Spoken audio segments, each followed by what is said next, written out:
teman-teman, selamat pagi. Don senang sekali bisa bertemu dengan teman-teman pada hari ini.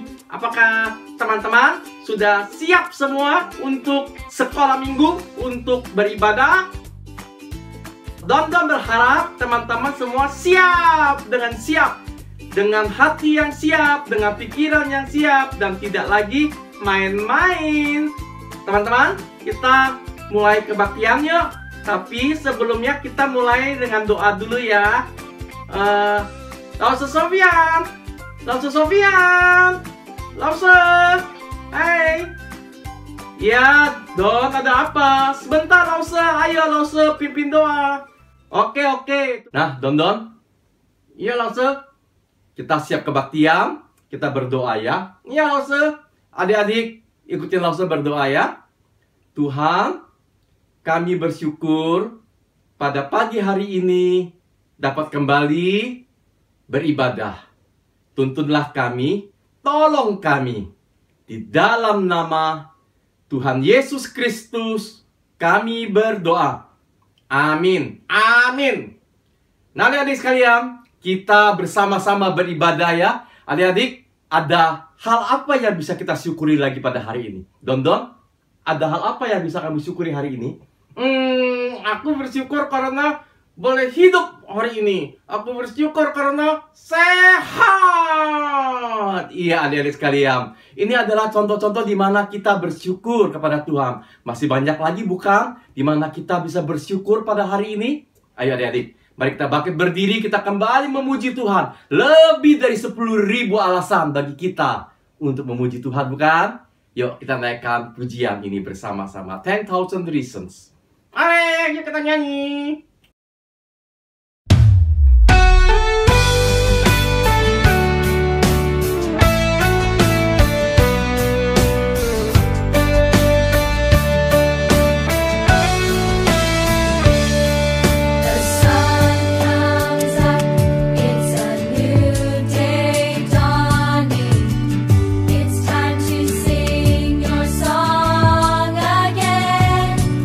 Whatever may pass.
Hey, Don. Iya, Lause. Loh, kok kamu tidur? Barusan kita nyanyikan, get up, bangunlah. Iya, Lause. Sebenarnya aku tidak tidur, tapi aku meresapi kata-katanya. Get up, bangunlah. Tell to the world that Jesus is our Savior. He's Son of God. Wah, keren ya. Rupanya kamu tidak tidur. Kamu benar-benar ikutin ya. Adik-adik, kita punya semangat tidak berkata kepada dunia ini, berkata kepada teman-temanmu, berkata kepada orang sekeliling kita, bahwa Yesuslah Juru Selamat, bahwa Yesuslah Anak Allah, Yesuslah Tuhan. Ya, aku senang sekali bahwa kita boleh menjadi pemberita Injil. Ya betul, adik-adik, kita adalah pemberita Injil. Kita adalah saksi Kristus. Nah, sebelum kita lanjutkan untuk mendengarkan firman Tuhan dan cerita yang disampaikan oleh Lause siapa? Lause Louis. Iya, Lause Louis dari Saat. Dia akan mengajarkan kita sebagian dari firman Tuhan. Tapi sebelumnya kita naikkan sebuah pujian dulu ya. Enggak, Lause. Kamu tahu pujian apa yang kita nyanyikan? Tahu dong, Lause. Lagunya adalah I have decided to follow Jesus. Ya, betul. Keputusanku mengikut Yesus. Ayo adik-adik sekalian, kita nyanyikan bersama-sama. Ore, kita nyanyi lagi.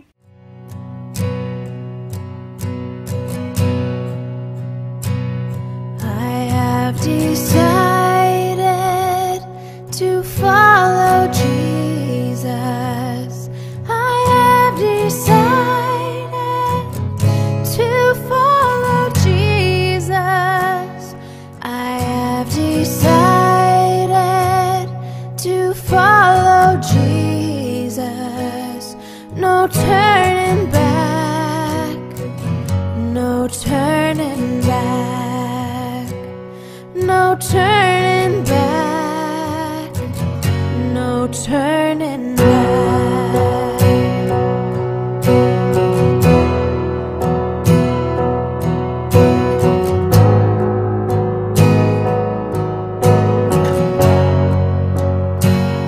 The world behind me, the cross before me.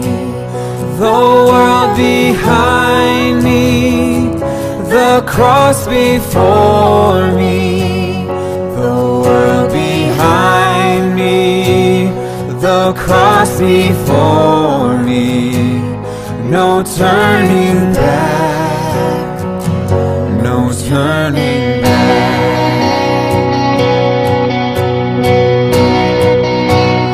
I will follow you, Jesus, and I will follow you,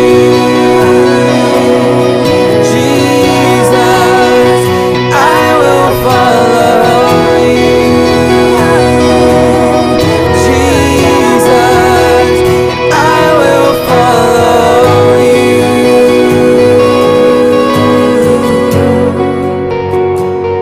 Though none go with me, still I will follow.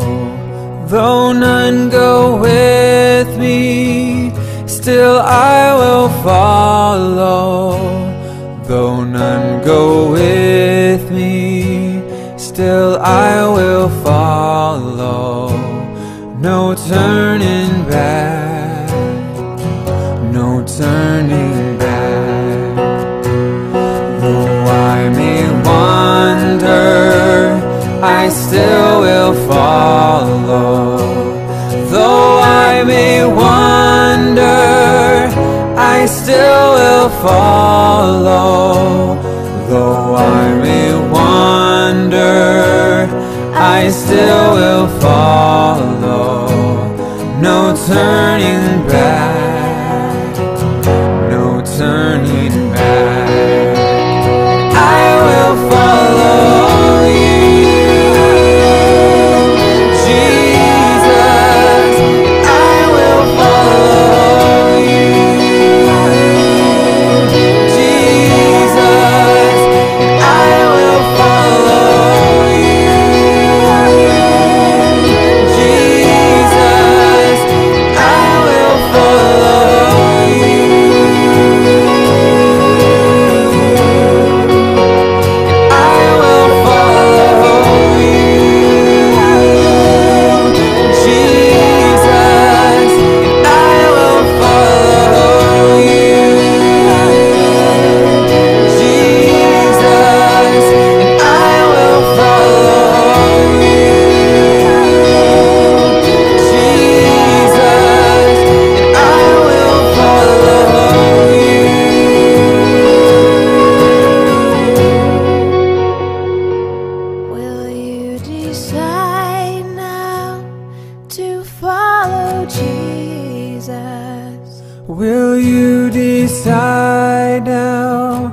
to follow Jesus? Will you decide now to follow Jesus? No turning back, no turning back, no turning back, no turning back. Halo adik-adik, yuk sebelum kita mulai ibadah kita pada pagi hari ini, yuk kita mau berdoa terlebih dahulu. Tuhan, kami ada di surga, kami mengucap syukur Tuhan karena pada pagi hari ini kami masih bisa bersama-sama beribadah dan mendengarkan firman-Mu. Tuhan, siapkan hati kami Tuhan agar kami bisa mendengarkan firman-Mu dengan baik dan kami bisa mengerti apa yang ingin Kau sampaikan lewat firman-Mu. Terima kasih Tuhan, inilah doa kami di dalam nama Tuhan Yesus. Amin. Nah adik-adik, yuk hari ini kita mau sama-sama belajar dari pengalamannya Pak Naaman. Adik-adik bisa nyimak ya di 2 Raja-Raja pasal yang kelima. Nah, adik-adik, di sini diceritakannya Pak Naaman itu sudah berhari-hari dia sakit. Sakitnya bukan yang simpel kayak demam atau mungkin pilek, flu. Bukan adik-adik, dia sakitnya sakit kusta. Nah, aduh, itu benar-benar sakit yang menyedihkan adik-adik. Soalnya pada waktu itu di daerahnya Pak Naaman, kalau orang kena sakit kusta, itu dia dianggap sebagai seseorang yang dikutuk, yang ditolak oleh Allahnya. Nah itu makanya Pak Naaman sedih banget dia kena kusta. Nah pada saat itu di rumahnya Pak Naaman ada seorang pelayan perempuan yang berasal dari Israel. Dia ngomong sama Pak Naaman, Tuhan, coba deh Tuhan pergi menghadap nabi yang ada di Samaria itu. Siapa tahu nabi itu bakal nyembuhin Pak Naaman. Karena itulah Naaman pun pergi meminta izin ke rajanya, yaitu Raja Aram. Setelah diizinin, Pak Naaman pergi menghadap Raja Israel. Tapi Raja Israel kesel, soalnya Raja Israel pun nggak bisa apa-apa, dia nggak bisa menyembuhkan Naaman yang sedang sakit. Karena itu dia kira, wah jangan-jangan ini Raja Aram nyari gara-gara nih sama kita, sama orang Israel. Tapi peristiwa ini didengar sama Elisa adik-adik, dan akhirnya dia pun bilang suruh orang ke Raja Israel. Dia bilang, kenapa kamu pusing? Sini suruh dia datang ke tempatku saja, biar dia tahu kalau ada seorang nabi di Israel. Karena itulah Naaman datang ke rumahnya Elisa. Tapi ternyata Elisa bukannya datang langsung menyembuhkan, tapi dia cuma nyuruh seorang suruhan ke Naaman. Dibilang ke Pak Naaman, coba kamu mandi 7 kali di sungai Yordan, maka kamu akan sembuh. Wah, Pak Naaman sangat-sangat kesel adik-adik. Coba dibayangin, Pak Naaman pada saat itu adalah seorang panglima. Dia memiliki jabatan yang tinggi di kerajaannya. Dan harusnya orang dengan jabatan tinggi seperti dia bisa mendapatkan perlakuan yang khusus. Tapi Nabi Elisa bukannya langsung menemui Pak Naaman, bukannya langsung menyembuhkan, tapi dia malah cuma nyuruh orang buat bilang, kamu mandi 7 kali di sungai Yordan. Padahal pada saat itu sungai Yordan itu kotor banget adik-adik, kayak nggak layak gitu dipakai untuk orang mandi. Makanya Naaman pun kesel, akhirnya dia pergi. Tapi ada seorang pembantunya yang ngomong, Pak, Bapak aja kalau yang susah-susah pasti Bapak turutin. Ini gampang loh Pak, cuma suruh mandi 7 kali doang di sungai Yordan, maka Bapak akan sembuh. Masa Bapak nggak mau nurutin permintaan yang mudah itu? Akhirnya Pak Naaman pun nurut adik-adik, dan dia pun pergi mandi sebanyak 7 kali di sungai Yordan. Dan hasilnya dia kan, beneran sembuh. Karena itu Pak Naaman pun akhirnya berespon di ayat yang ke-15. Sekarang aku tahu bahwa di seluruh bumi tidak ada Allah kecuali di Israel. Adik-adik, apa sih yang bisa kita pelajari dari kisahnya Pak Naaman ini? Pertama, kita mau belajar dari responnya Pak Naaman. Adik-adik, budaya di tempat Pak Naaman saat itu sebenarnya nggak apa-apa kalau misalnya Pak Naaman mau ikut menyembah Allah Israel di samping Allah-Allahnya dia. Soalnya orang-orang di sana udah biasa, cuma tinggal menambahkan satu Allah di antara dewa-dewa yang mereka sembah. Tapi respon Pak Naaman keren adik-adik. Dia berkata, sekarang aku tahu bahwa di seluruh bumi tidak ada Allah kecuali di Israel. Nah, respon Pak Naaman ini menunjukkan bahwa Pak Naaman tuh sadar kalau tidak ada Allah lain yang bisa menandingi Allah Israel dan telah menyelamatkan dan menyembuhkan Pak Naaman dari penyakit kustanya. Makanya Pak Naaman pun memutuskan untuk hanya mengikuti Allah Israel saja. Sudahkah kita juga memiliki respon yang sama seperti Pak Naaman dalam kehidupan kita? Yaitu kita sadar bahwa Tuhan kita adalah satu-satunya Tuhan yang benar dan berkuasa. Dan kita mau meninggalkan Allah-Allah kita yang lain untuk fokus kepada Tuhan kita saja.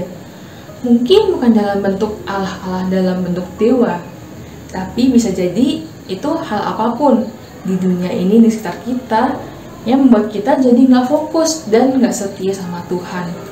Nah itu yuk kita hati-hati, jangan sampai hal-hal itu membuat kita jadi berpaling dari Tuhan kita. Kedua, adik-adik, kita juga mau belajar dari responnya Elisa. Nah adik-adik, untuk menunjukkan rasa terima kasihnya, rasa ucapan syukurnya, Naaman ingin memberikan hadiah kepada Elisa. Tapi Elisa menolak adik-adik.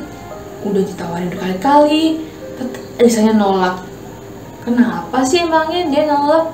Bukannya senang ya harusnya kalau misalnya kita dapat hadiah yang banyak. Emang apa yang bisa kita pelajari dari Elisa menolak hadiah ini? Nah, adik-adik, Elisa menolak karena ia ingin menunjukkan kepada kita bahwa yang menyembuhkan Naaman itu bukan Elisa, tapi Tuhanlah yang telah menyembuhkan Naaman. Elisa ini hanya sekedar perantara yang Tuhan pakai untuk bisa menyembuhkan Pak Naaman.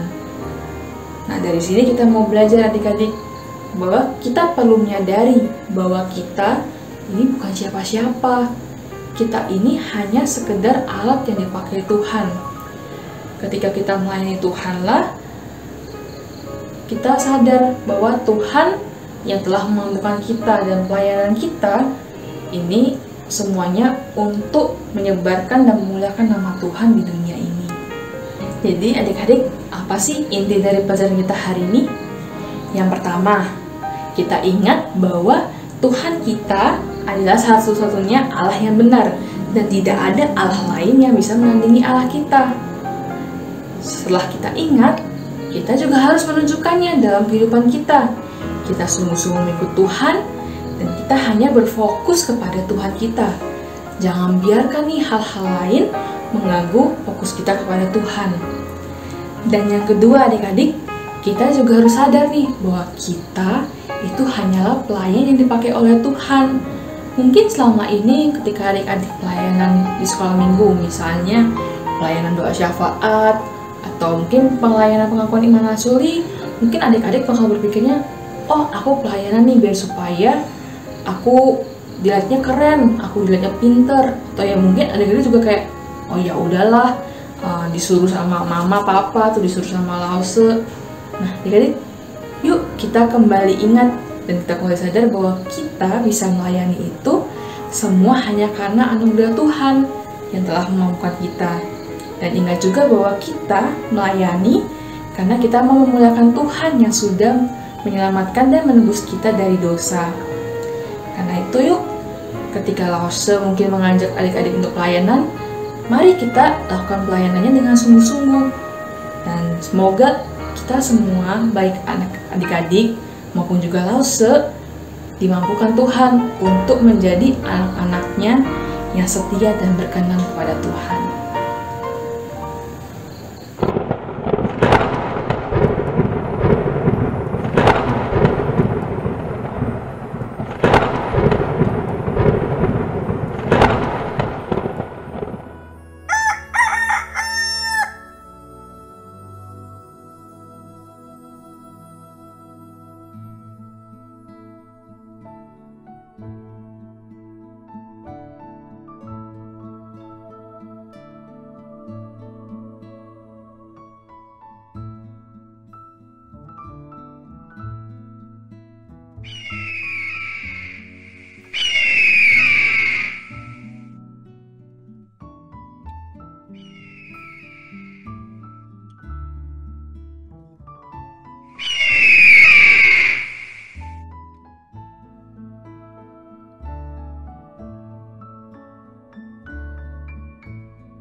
Tuhan, kami berdoa untuk bangsa dan negara.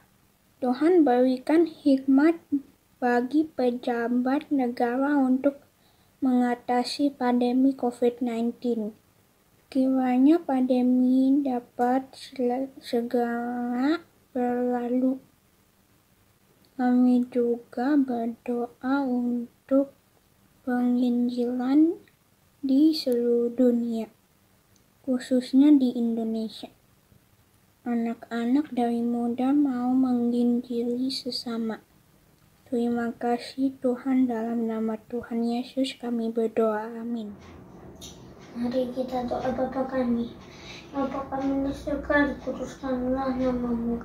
Datanglah kerajaan-Mu, jadilah kehendak-Mu di bumi seperti di surga. Berikanlah kami pada hari ini makanan kami yang secukupnya. Dan ampunilah kami akan kesalahan kami seperti kami juga mengampuni orang yang bersalah kepada kami. Dan jangan membawa kami ke dalam percobaan, tetapi lepaskanlah kami dari yang jahat. Karena Engkau-lah yang mempunyai kerajaan dan kuasa dan kemuliaan sampai selama-lamanya. Amin.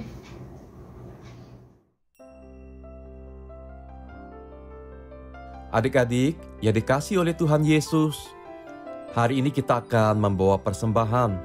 Mari kita membawa persembahan yang didasari oleh firman Tuhan yang diambil dari Mazmur nomor 54 ayat 8. Dengan rela hati, aku akan mempersembahkan korban kepadamu.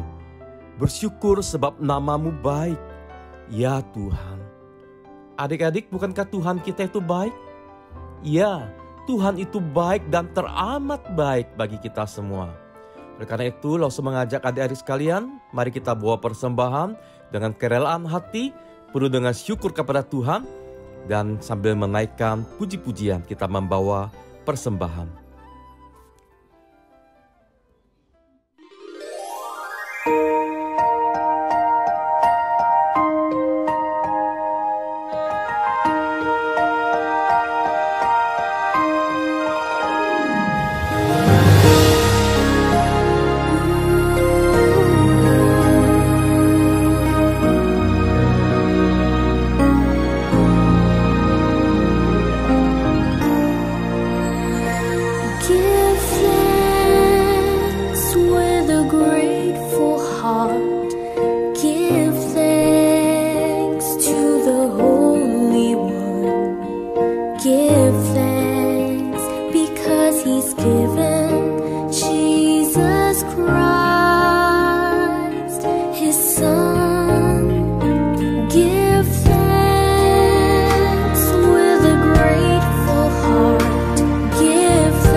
Adik-adik, setelah kita membawa persembahan kita, mari kita bersama-sama naikkan doa syukur. Kita bangkit berdiri yuk. Ayo teman-teman, kita bangkit berdiri. Ayo, 1, 2, 3, hore, semuanya berdiri.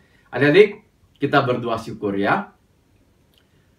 Tuhan, terima kasih karena Engkau sudah memimpin kami. Dan pada saat ini kami membawa persembahan kami.